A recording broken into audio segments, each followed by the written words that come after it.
Შეკლავეთში ბრუნდები და განაგრძობ ჩვენს გადაცემას. შემოგვეჭდება მეორე სტუმარი, უსაფრთხოების ექსპერტი დავით კუხალაშვილი. მანამდე კი მინდა მცირეოდენი შესავალი გავაკეთო. მოგესალმებით ბატონო დავით, ძალიან დიდი მადლობა რომ მონახეთ დრო და ჩაგვერთეთ. სანამ ჩვენ ვადევნებთ თვალყურს საუდის არაბეთში მიმდინარე მოვლენებს, მოხდა ძალიან საინტერესო რამ. ჩემი აზრით, კერძოდ ევროკავშირის სპეციალური წარმომადგენელი სამხრეთ კავკასიასა და საქართველოში, ქალბატონი გრონო, ჩავიდა თურქეთში, შეხვდა თურქეთის პრეზიდენტს და შემდეგ როგორც ამავე ქალბატონისგან, ანუ სპეცწარმომადგენლისგან შევიტყვეთ, მან თურქეთის პრეზიდენტთან ისაუბრა სამხრეთ კავკასიაში არსებულ ვითარებაზე, კერძოდ სომხეთსა და აზერბაიჯანს, თურქეთსა და სომხეთს შორის და მათ შორის ისაუბრეს ასევე საქართველოში არსებულ კონფლიქტებზეც და გრონომ აღნიშნა სპეცწარმომადგენელმა ევროკავშირის, რომ ძალიან ნაყოფიერი და სასარგებლო შეხვედრა იყო. ბუნებრივი არაფერი გვაქვს საწინააღმდეგო, თუ კი ისაუბრებენ საქართველოში არსებული პრობლემის, ტერიტორიული პრობლემის გადაწყვეტის გზებზე, მაგრამ თუ გავიხსენებთ თურქეთის პრეზიდენტის ნათქვამს, რომ ევროპის ევროკავშირის უსაფრთხოება თურქეთის გარეშე წარმოუდგენელია და აქტივობებს ბოლოდროინდელს, მას შემდეგ რაც ევროკავშირსა და ამერიკის შეერთებულ შტატებს შორის ეკონომიკურად დაიძაბა ვითარება უკრაინის მიმდინარე ომის გამო, ალბათ ყურადსაღები არის ის მომენტი, რომ ევროკავშირი თურქეთთან ლაპარაკობს საქართველოს კონფლიქტების შესახებ. რა საფრთხეთ შეიძლება აღვიქვათ ერთ თუ პირიქით ეს ერთგვარი შვება არის, შვება იქნება და რაღაც გამოსავლის გზების ძიების საშუალება ეს შეხვედრა, მით უმეტეს რომ ალბათ ხაზი უნდა გაუსვათ იმ მომენტსაც, რომ 100 წლის შემდეგ პირველად თურქეთის სამხედრო მანქანა დაბრუნდა სამხრეთ კავკასიაში, მეგულისხმობ აზერბაიჯანსა და სომხეთს შორის ყარაბაღის გამო ომის კონტექსტში და ჩვენთვის ეს არის რაღაც ახალი ტიპის რეალობა და რას უნდა ველოდოთ, როგორ ნაბიჯებს თურქეთისგან და მათ შორის ევროკავშირი და ამერიკის შეერთებული შტატები რა ფუნქციით განიხილავს სამხრეთ კავკასიაში თურქეთს? პირველ რიგში უნდა აღხსნათ ის გარემოება, რომ პირადად მე ამ დაახლოების პროცესს აღვქმავდი საქართველოს ეროვნული უსაფრთხოებისათვის. პირველ რიგში, როდესაც საქართველოს კონფლიქტებზეა საუბარი და მასში არ მონაწილეობს საქართველო და ამ გასაღების ძირითადი მფლობელი სახელმწიფო, ვფიქრობ, რომ ეს ჩვენი სახელმწიფოსათვის არის საფრთხის-შემცველი გარემოება. თანამედროვე პროცესები აჩვენებს, რომ თურქეთი ძალიან გადაიხარა ევროკავშირისგან.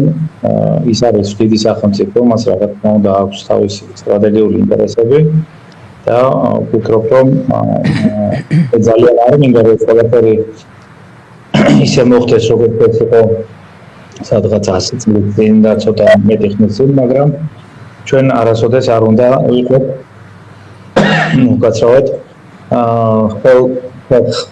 გაჩერებული იმ ქმედებების წინაშე, რომელსაც ახორციელებს თურქეთი.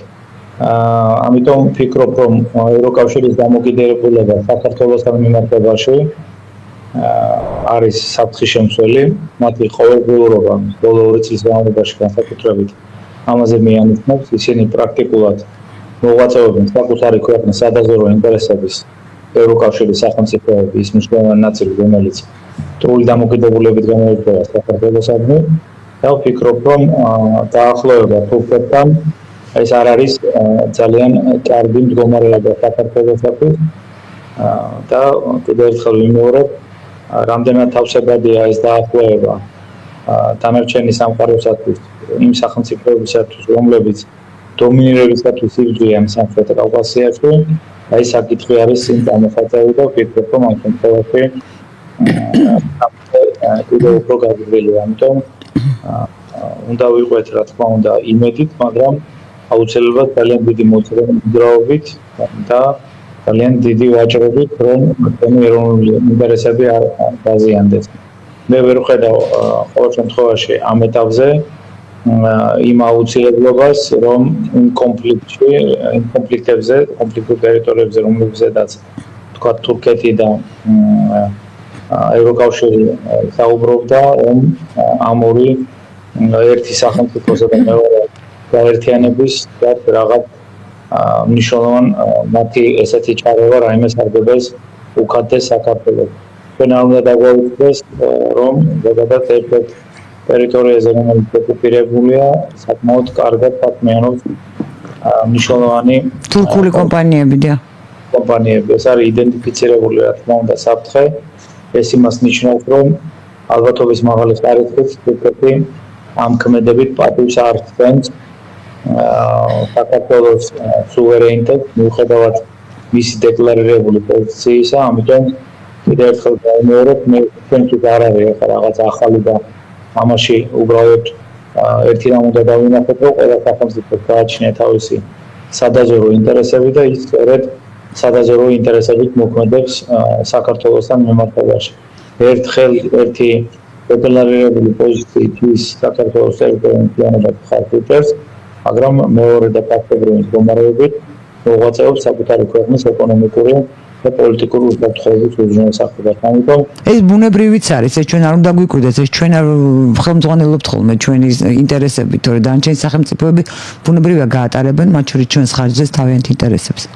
სამწუხაროდ, როდესაც ჩვენ ვერ ხელმძღვანელობთ ჩვენი ინტერესებით, ამას ძალიან დიდი როლი მიუძღვის უცხო ქვეყნების და სხვადასხვა გაერთიანებების სადაზვერვო ინტერესებს საქართველოსთან მიმართებაში და სწორედ ისინი გვეუბნებიან ძირითადად შემოქმედებას და სამწუხაროდ უნდა აუხსნათ ერთ მნიშვნელოვან გარემოება, რომ ამ 20 წლის განმავლობაში ამ შეფერხების პროცესებს ხელმძღვანელობენ პირები და პირთაგრუპები, რომლებიც გამოირჩევიან უცხო სახელმწიფოების განწყობებით.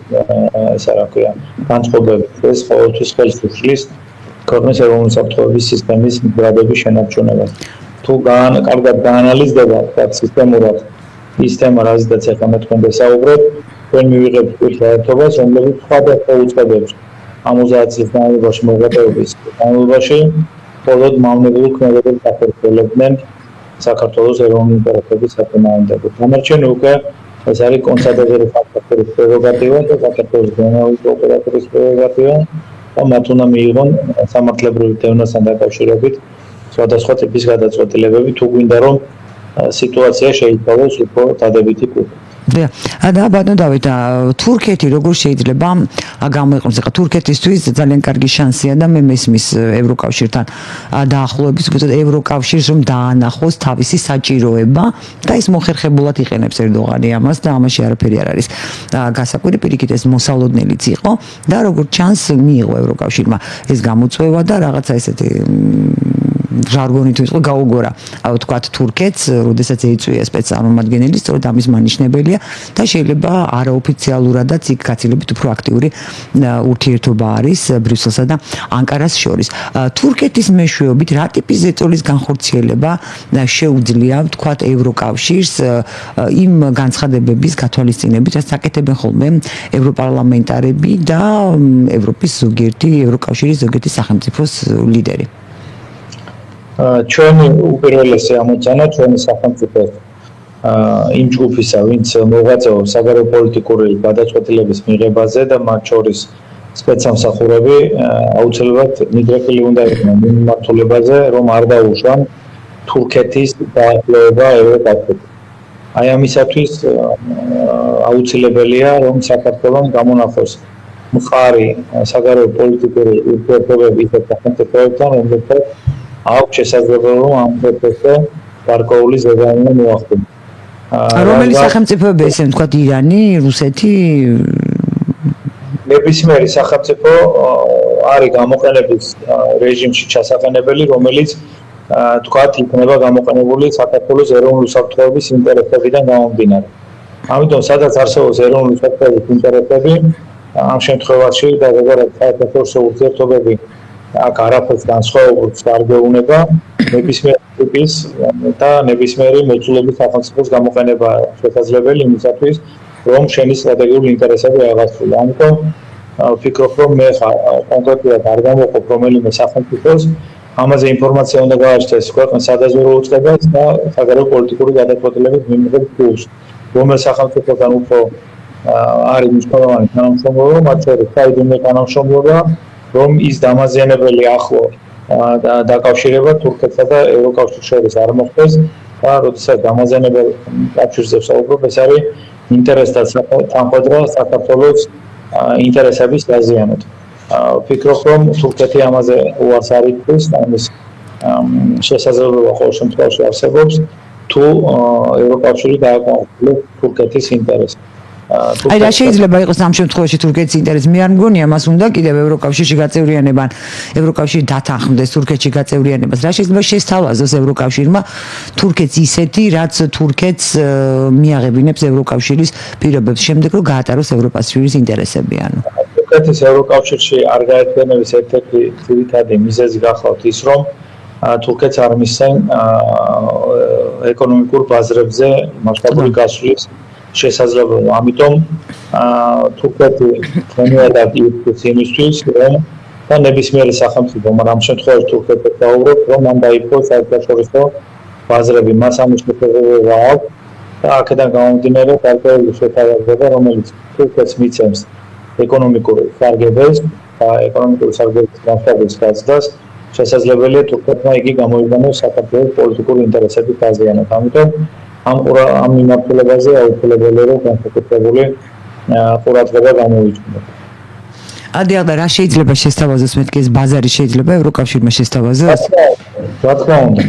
ანუ მიიღოს, ანუ არ მიიღოს და ისე შეთავაზოს თუ მიიღოს და ავტომატურად შესთავაზოს.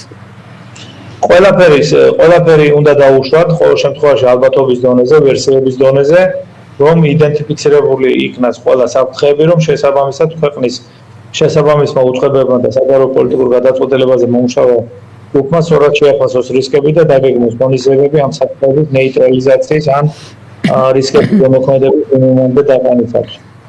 და სომხეთსა და აზერბაიჯანს შორის სამშვიდობო შეთანხმება არის უკვე მზად, როგორც გახდა ცნობილი, ყოველთვის ინფორმაცია გავრცელდა და პრინციპში მე გამიჩნდა ასეთი ეჭვი, რომ თურქეთი არის ხომ ძირითადი რაღაცნაირად მომლაპარაკებელი ამათ შორის და რუსეთის და სამხრეთ კავკასიაში და საქართველოში წარმომადგენლის სპეცწარმომადგენლის თურქეთში ვიზიტი შეიძლება ესეც ნიშნავდეს, რომ თურქეთი რაღაცნაირად ცდილობს გაუნაწილოს მშვიდობის მყოფელის როლი სომხეთსა და აზერბაიჯანს შორის. აი ამ სამშვიდობო შეთანხმების დადებისას ევროკავშირს და შეთანხმება უკვე მიღწეულია მოაწერენ ხელს, იქ იყო ისეთი მომენტი, რომ ბაქო ითხოვდა ერევნისგან კონსტიტუციის შეცვლას, ეს უკავშირდება ყარაბაღს, ის რომ არ ექნებოდა ტერიტორიული პრეტენზიები ვთქვათ სომხეთს აზერბაიჯანის მიმართ, რომ ეს საკითხი ერთხელ და სამუდამ და ტერიტორიული საკითხი გადაჭრილი ყოფილიყო აზერბაიჯანისთვის.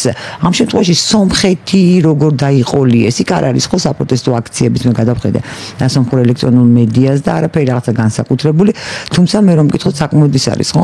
შეურაცხყოფელი ვით უნდა იყოს, კონსტიტუციაც უნდა შეცვალო და სომხეთი რადგან დამარცხებული მხარეა, გასაგებია რომ უპირატესი პოზიციები აქვს აზერბაიჯანს ამ შემთხვევაში, თუმცა როგორც დამარცხებულ მხარეს გასაგებია რომ მას არ აქვს სომხეთს საშუალება რომ აქტიურად თავისი პოზიცია გაამყაროს. სომხეთი ამ შემთხვევაში რა დატვირთვას ასრულებს აი ამ ევროკავშირ თურქეთის ხაზზე?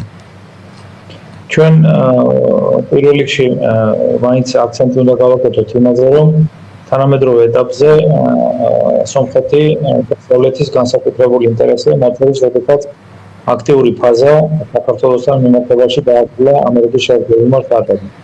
ამიტომ ყველა ის პროცესები, რაც სომხეთში მიმდინარეობს, ამ შემთხვევაში ესეც ჩვენ აუცილებლად საქმეს უნდა აღვიქვათ იქიდან გამომდინარე, რომ ინტერესები, რაც სომხეთთან მიმართებაში არის, შესაძლებელია პირდაპირ გამოყენებული იქნას საქართველოს ინტერესების კითხვამდე.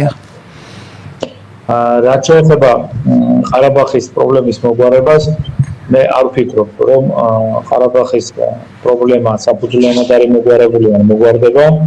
ამის საფუძველს მაძლევს ისტორიული პროცესები, რომლებიც ათწლეულების განმავლობაში ზოგადად ფიქსირდება ამ კონფლიქტთან მიმართებაში და ეს მუდმივად იქნება კონფლიქტის მნიშვნელოვანი ობიექტი მანამდე სანამ იარსებებს ქვეყნების სტრატეგიული და სადაზვერვო ინტერესები. აქედან გამომდინარე, ჩვენ გვაქვს ძალიან დიდი გამოცდილება იმისა, რომ ძალიან მაღალი დონის საერთაშორისო ხელშეკრულებები და დოკუმენტები შექმნილა, დროებითი მშვიდობაც მიღწეული ყოფილა, მაგრამ ჩვენ ვიცით, რომ როგორ მარტივად იღებდა ესეთი ტიპის ხელშეკრულებები. ამიტომ ამ კუთხით მე მაინც ვფიქრობ, რომ გარკვეული რაღაც შესაძლებელია ოპერატიული თამაშები მიმდინარეობდეს საქართველოს შორის და იგი ემსახურებოდეს უფრო კარგად მზადებას შემდგომი კონფლიქტის ესკალაციისათვის. და ამ შემთხვევაში რას გულისხმობთ, ანუ მარტო ყარაბაღი თუ სომხეთის პრინციპში არის მოსაზრება, რომ ამ დიდი გადანაწილებებისას აი ამ გეოპოლიტიკური დიდი დაპირისპირების შემდეგ, რომელიც ჩვენ თვალწინ მიმდინარეობს, ხალხების გადასახლებაც არის მოსალოდნელი და პრინციპში სახელმწიფოების გაქრობაც. თქვა სომხეთი და საქართველო, ჩვენ ვწერია მაქვს საქართველოს, მაგრამ ნუ მაინც ვიტყვი. ნუ სომხეთსაც ახლა დამიშავა სომხეთმა.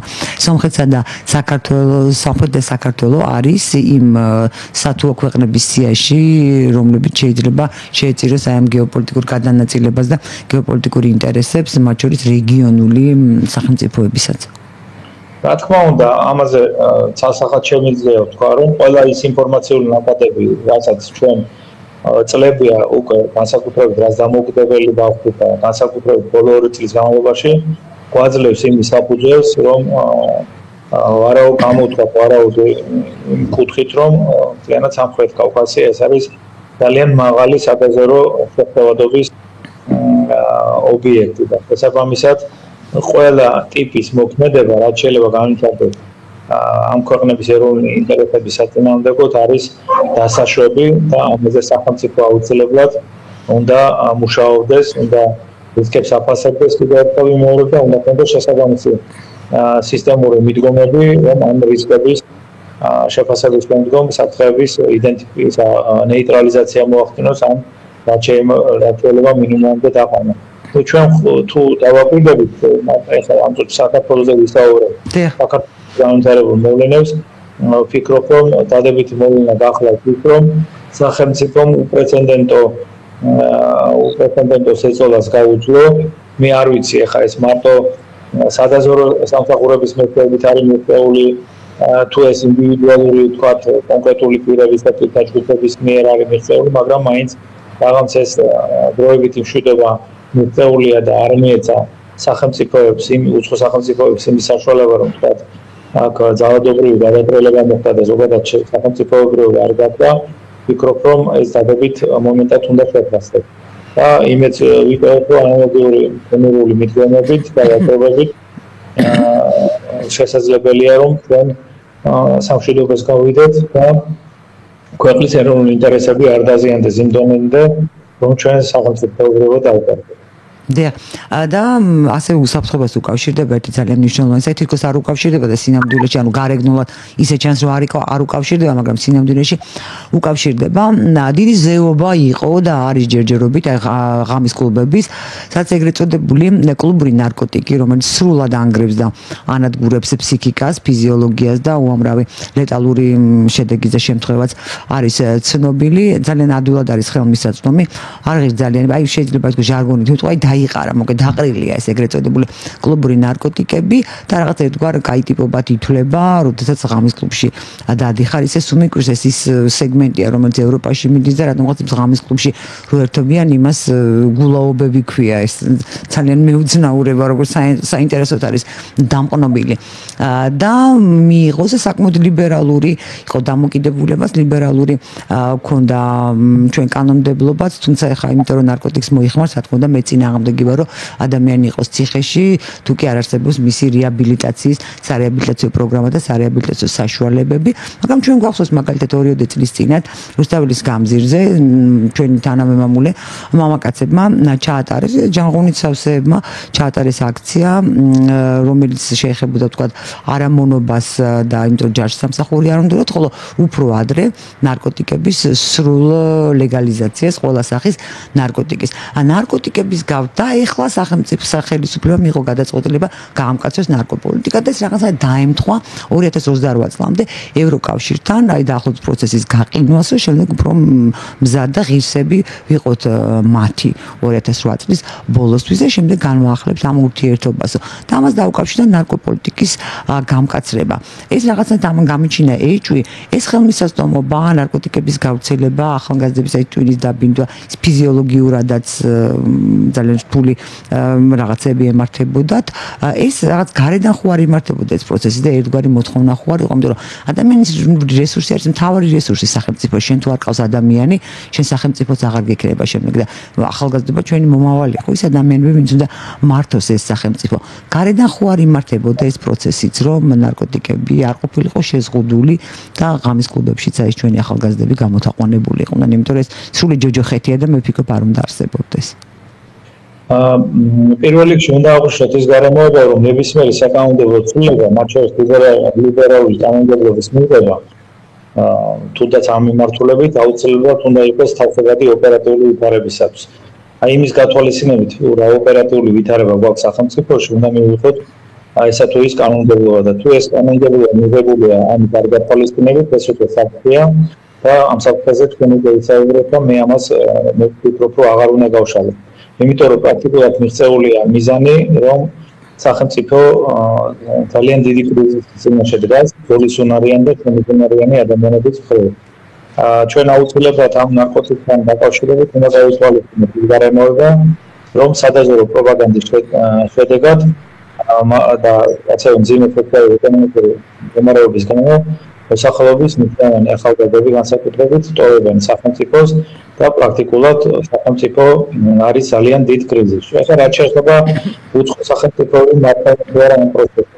მე მაინც ვფიქრობ, რომ პირადად ნარკობიზნესი ეს არის სადაზვერვო აქტივობებისათვის ერთ-ერთი ხელსაყრელი იარაღი, ეს არის პრაქტიკულად ქოლგა, რომლის ქვეშად შეიძლება ძალიან დიდი ეგრეთ წოდებული შავი ფულის მობილიზება, რომელიც შესაძლებელია გამოყენებული იქნას ნებისმიერი ქვეყნის ძალადობრივი გამხობის უზრუნველსაყოფად.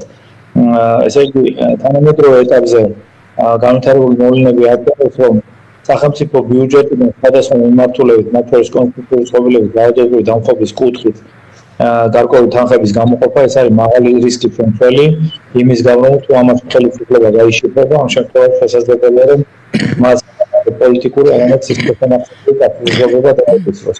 ამიტომ უფრო ქვეყნები და განვითარებული ქვეყნები ცდილობენ ნარკობიზნესი აქციონ ესეთი რეალიზაციის წყაროდ, რომ მათ აღასრულონ საკუთარი ქვეყნის კატეგორიული ინტერესები და ამას აკეთებენ საკუთარი სადაზვერვო დამსახურების მეშვეობით. თუ დავაკვირდებით, გულხელ დაკრეფილი ქვეყნის სპეცსამსახურები და ფინანსთა სამინისტრო არ არის, ამას აკეთებს სხვადასხვა ტიპის ოპერაციები, რომელიც ტარდება, მაგრამ მუდმივად მიჩნდება განწყობა იმისა, რომ ეს არის არასაკმარისი.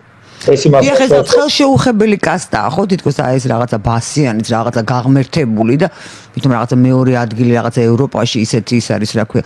მოგეთ სინამდვილეში ეს არის უბრალოდ ზომბირების ადგილი, დიახ და ვისაუბროთ უკანონო ლობირებაზე და არ უნდა გამორიცხოთ ის გარემოება, რომ ხელისუფლების იერარქიაში არიან პირები, რომლებსაც აქვს ზეგაუნა როგორც საკანონმდებლო უზრუნველყოფაზე, ისე უკანონო ლობირებაზე და შესაბამისად ეს უკანონო ლობირება ხელს უწყობს ესეთი მიმართულებების განვითარებას. ამ შემთხვევაში ვფიქრობ, რომ დასაკუთრებულია ხელისუფლების პოლიტიკური ნება ამ მიმართულებით იმოძრაოს და აუცილებელია, რომ ამ პროცესში თავისი აქტივობა გამოხატონ როგორც კონცადაზვერვო უწყებენ კოორდინირებულად საქართველოს გენერალურმა პროკურატურამ. ამ შემთხვევაში, როდესაც უშუალოდ ვერ ხდება კომპეტენციის შესაბამისი საკმარისობით გამორჩეული ბრძოლა ამ ნარკოდანაშაულის წინააღმდეგ, ამ შემთხვევაში აუცილებელია ჩაახდეს კონცადაზვერვო უწყება და სადაზვერვო უწყება ინფორმაციული ნაკადების მოსაზიდად, რომ მიაწოდონ ხელისუფლებას ის ინფორმაცია, რეალურად ეს არის უფრო ქვეყნიდან მართული, თუ ეს არის მხოლოდ შიდა უკანონო ლობირებით გამოწვეული. თუ ამას ვერ მივახდეთ, ეს პროცესი მუდმივობით გაგრძელდება და შესაბამისად უკვე საფრთხეზე თქვენ ვისაუბრეთ და მეც გითხარით, რომ აღმოჩნდებით ბრძოლისუნარიანი და შრომისუნარიანი ადამიანების გარეშე და ამასთან ერთად ძალიან დიდი ზიანი მიადგება საკადრო უზრუნველყოფის პროცესს სახელმწიფოში. ბატონო, ძალიან დიდი მადლობა სამწუხაროდ ჩვენი საეთერო დრო ამოიწურა და უნდა დაგემშვიდობოთ. ძალიან დიდი მადლობა ჩვენს მაყურებელს, ჩვენ გემშვიდობებით, ერთმანეთს შევხვდებით მომავალ ხუთშაბათს 4:10-ზე და 10:00-ზე ნახვამდის.